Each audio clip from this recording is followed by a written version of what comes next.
On va donner la parole maintenant à Judith Gentle, qui nous vient du Royaume Uni et qui va nous faire une intervention sur les impacts du TDC chez l'adulte. Donc là, on va avancer dans le temps un petit peu. Là. On va passer des enfants aux adultes. Voilà, je ne sais pas si Judith, elle est parfaite, elle est en ligne. Bonjour, on vous laisse la parole. Bonjour, je m'appelle Judith. That's as far as my French goes, I'm afraid. The rest will have to be in English. So I would like to talk to you about developing a teaching and learning toolkit for students with dyspraxia in higher education. So just to introduce myself before we go on, I'm Judith Gentle and I am a lecturer in psychology at the University of Surrey, but I'm also the parent of an adult with DCD. So that's my kind of motivation for looking into this. Next slide, please. Okay, so to give some context to the study that we've run, students, this is looking at UK data, but from what we've spoken about earlier on, certainly this morning, it seems it's a pretty similar picture throughout, and it'd be really interesting to hear your views on this and whether we need to collaborate on making this a bigger project. But for context, for the UK situation, students with specific learning difficulties have increased by about 15% over the last few years in the UK. And this includes dyslexia, DCD, ADHD as well, so it's not just for looking at that. But what happens within the UK, and again seems to be similar throughout Europe, is that provision for these students is pretty inconsistent, again, across institutions. And this is particularly relevant for students with DCD, because as we've heard about earlier, and this is still the case, that it really isn't particularly well understood or supported. There's lots of support available for students with learning difficulties in the UK, but it tends to be very generic. So we have a diverse profile of students, and they tend to get extra time in exams and a laptop, and that's kind of the extent to which we are supported. But what we also know is has a severe impact on our students. And as we've listed down here, they're more likely to leave higher education without completing their course. They often achieve lower degree marks, and they have, as a consequence of that, poorer outcomes. So whilst the access to higher education seems to be improving, actually the equitable outcomes are not improving quite so well. Next slide, please. So from a social justice perspective, higher education institutions are required to provide reasonable adjustments for students with specific learning difficulties. And obviously this needs to meet ethical and legal responsibilities, but also it's important that we enable our students to have comparable opportunities, particularly for success in their academic careers compared to their typical peers. However, as we've said, reasonable adjustments, again, varies widely across institutions and systems. So next slide, please. So, we've talked about this quite a lot today, but one of the things that is really important for this work is that we highlight that dyspraxia or DCD isn't just a movement disorder. I think people have a shallow understanding. Lots of people within education and health have a shallow understanding that it's a movement coordination disorder, but actually it's really not well known. The huge impact that it can have, and we've talked about this today, the visuospatial difficulties just talked about previously can affect how navigating new environments, but also trying to navigate dynamic environments when you're in a very busy environment with lots of students, that can be really difficult. We also know that there are executive functioning difficulties listed here, organisation, planning, where to start with an assignment, how to process information that's perhaps given to you very quickly in a lecture, how you actually write that down and process it. There may also be some sensory issues, which isn't just applicable to students with DCD, so sensitivity to noise, cluttered environments. But all these additional things create a lot of fatigue in students, and again, this just isn't talked about enough. And it also can affect their academic confidence and their proficiency in succeeding. Okay, if you could, next slide, please. So, why is the toolkit important? Well, given that DCD is approximately 5 to 6% of the population, which is similar to ADHD, similar to dyslexia, and far more than ADHD, it's really important that students with DCD are supported in their academic outcomes so that they can compete equitably. And this is obviously really important so that they can achieve their full abilities and get proper jobs and have good quality of life. So as we've said today, there is particularly little research in DCD in adults and very little on adults in higher education.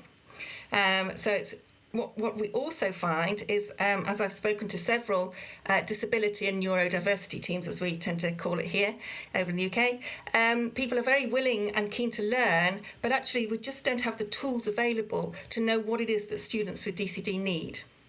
So we need to think quite a little bit wider about highlighting the difficulties of DCD, although those are really important and we do still need to raise awareness about that. But also we need to create some practical strategies for these students to be able to start to work and to really engage in their academic work. So next slide, please. Oh, sorry, no, this is right. No, yeah, you're all right. So the aims of the toolkit were working with students. That's really important for this study, is that we work with students and for students to develop an evidence-based toolkit based on their experiences and what their needs are.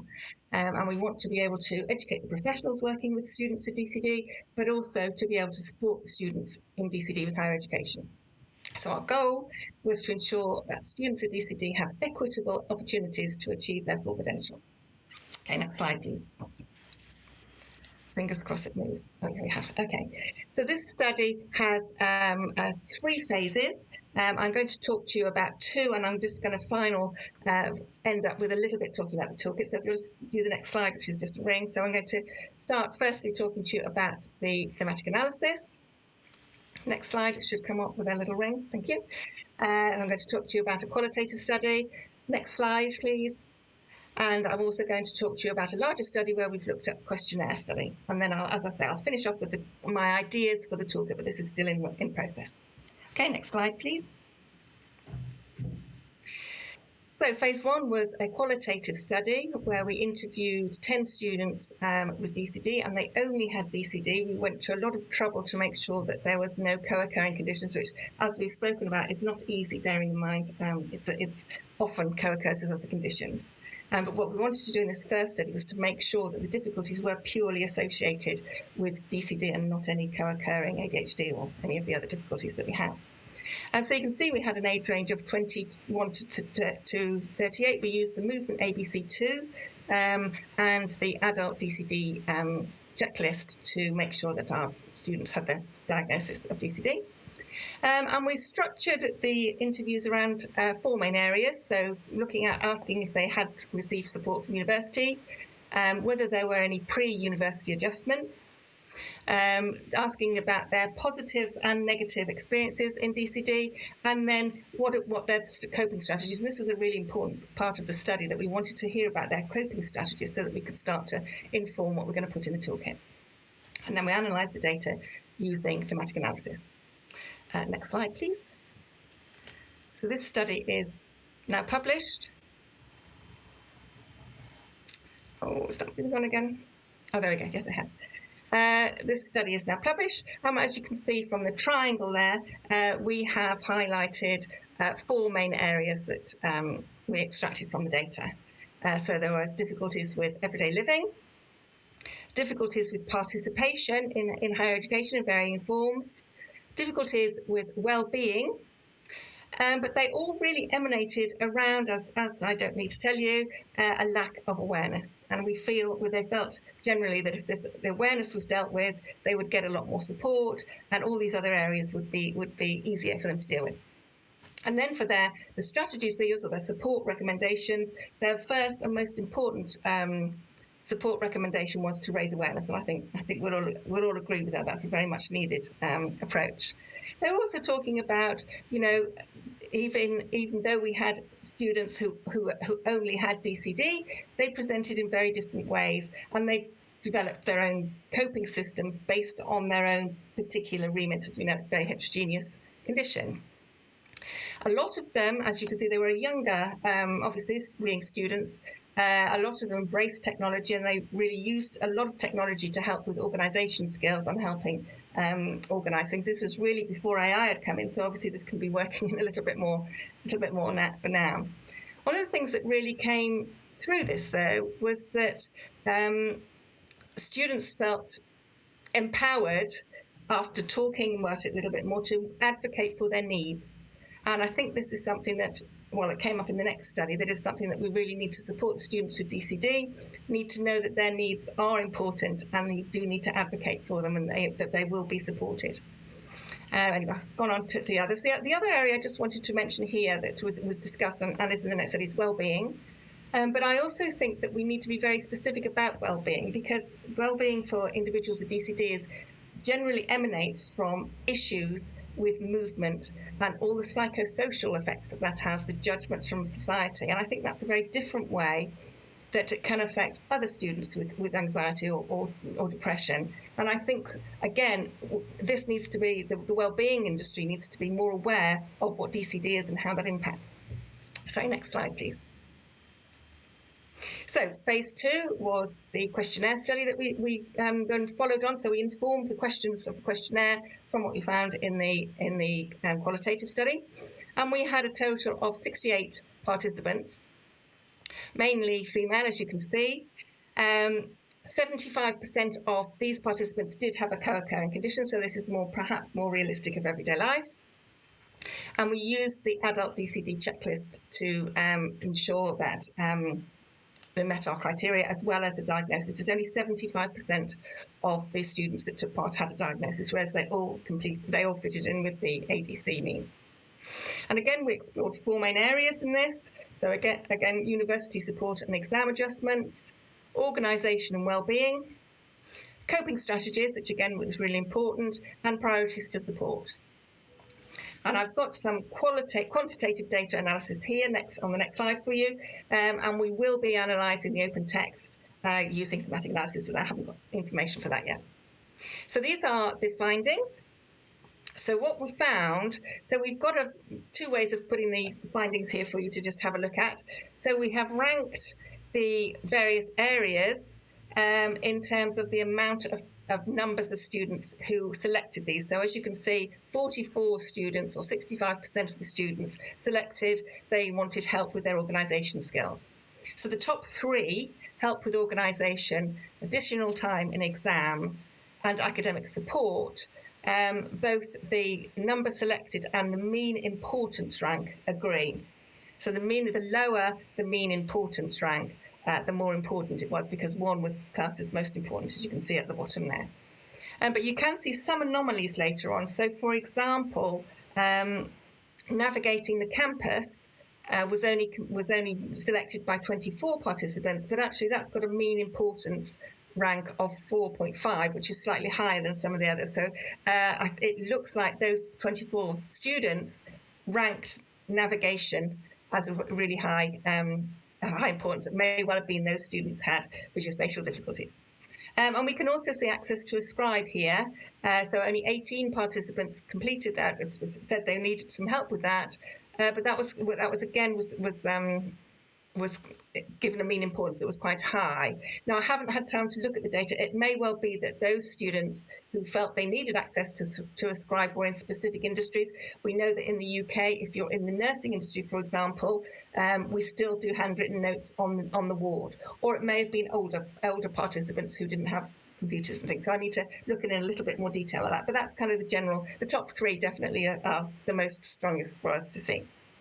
We know that students have challenges across the academic, organisation, well-being and everyday from the previous studies, and it was really important that we use the toolkit to be able to support this, but I wanted that to have a basis of their own needs to see what that was. So we've now got that, and it's evidence informed. Then we want to take that to the next level and really identify what their priority supports are, and then we're going to use that information to create the toolkit, which is focused on, as I say, supporting academics and disability and neurodiversity teams, but also will be there to support the students as well. Dare I say it, I need to go on to the next slide. Yeah, sorry, and the next one. Lovely, thank you. So we have these 3 areas that we want to be able to provide support for in this toolkit. As I say, this isn't in operation yet. This is ideas. It'd be really great to hear your ideas on this. But we want to be able to provide toolkit informations for the educators, for the students to provide them with strategies, and also for the institutions to be able to get policy documents written and training frameworks for the staff. We want to focus the toolkit around priority support that the students have identified and make sure that it is looking at their needs. But we also need, as I say earlier, we need to be able to increase awareness of this so that these student needs are supported. And I don't think enough is given, particularly within wellbeing, that we send students off. We know that students with DCD or young people or everybody with DCD has higher incidences of anxiety and depression. I'm not sure we're really tailoring that support to where it's needed, but based on the movement difficulties that they have. Next slide, please. Okay, so just to summarise, as we know, it's under-recognised generally, it's also under-recognised in higher education. And students face real barriers to equitable access to education and success and the various employment opportunities that come with that. So what mattered most to the students with DCD is that they needed to get some more support with organisation and academic functioning. And they also needed practical, individualised support. One of the things that also came from the qualitative study particularly was the fatigue and also well-being issues based around not being able to look after yourself very well, being so exhausted when you get back to your room after being in day in lectures. Then you have to relearn or go and listen to the recordings again because you haven't been able to take everything down. Then you've got to go shopping to get your dinner. So there's many other everyday living things I think that we talked about this morning, and that I think just aren't, it's just not in the consciousness of society really realising how impactful this is. So we need to have a shift from awareness, although we still need to focus on awareness, but we need to create some action for these students so that we can enable them to success in an equitable way. And it would be really great if anybody's interested in collaborating, we can look at this on a more international scale. And I think that's my last slide. Thank you for listening. Any questions?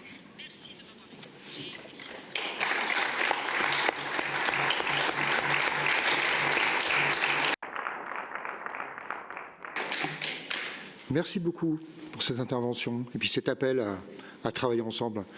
Est-ce qu'il y a des questions? Profitez-en, levez la main. Oui, Marie.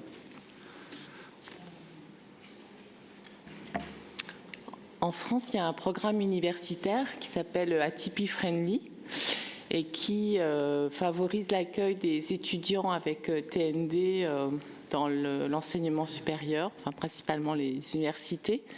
Et je voulais savoir si ce programme il est connu au Royaume Uni et si justement il y a un partenariat. Pas du tout, d'accord. Ok. Good to know. Caroline. That would be really good to hear more details about that. Thank you. En fait, c'était quand même très orienté TSA jusqu'à il n'y a pas très longtemps. Et les outils pour les autres étudiants d'autres types, ils ne sont pas encore là. Donc